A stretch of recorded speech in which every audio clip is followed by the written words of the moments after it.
good morning. Welcome again to Morning Devotions, and thank you again so much. Let me pick back up in Leviticus chapter 27 today with a very controversial subject that I don't understand why it's controversial. In verse 30, a tithe of everything from the land, whether grain from the soil or fruit from the trees, belongs to the Lord. It is holy. If a man redeems any of his tithe, he must add a fifth of the value to it.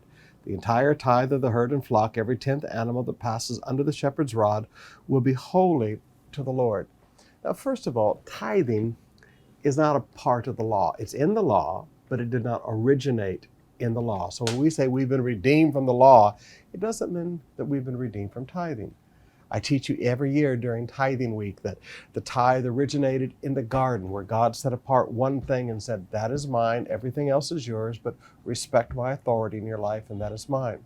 I taught you that tithing was a part of Abraham's life long before the law. I taught you that tithing is a part of the law, and I taught you that Jesus taught tithing. You say, no, he didn't. Yes, he did.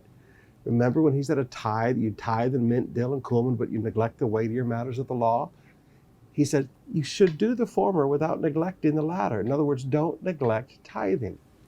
Now, if you and I want to be blessed, tithing is just a normal part of our life. It's how we recognize God's authority in our life. It's a symbol of our submission to God's authority.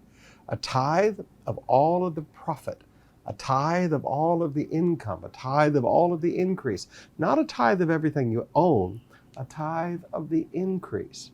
That belongs to God. It doesn't belong to you. It belongs to God.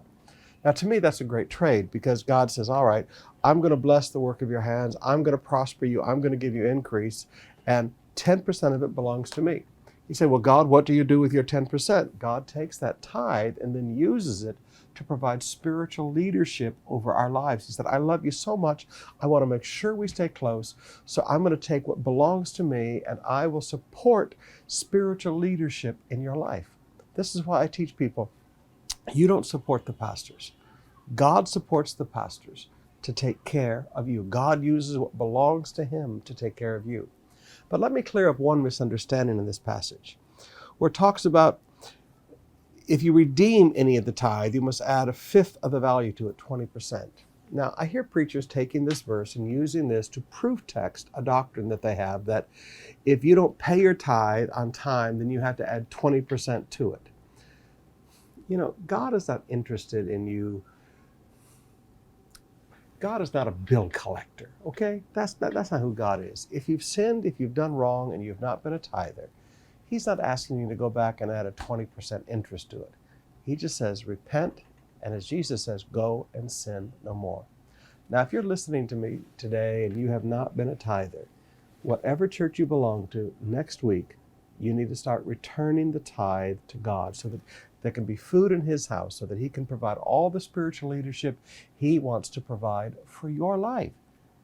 And don't worry about the past. Just repent and go and sin no more. It's not about money. It's about a symbol of our submission to obedience to God.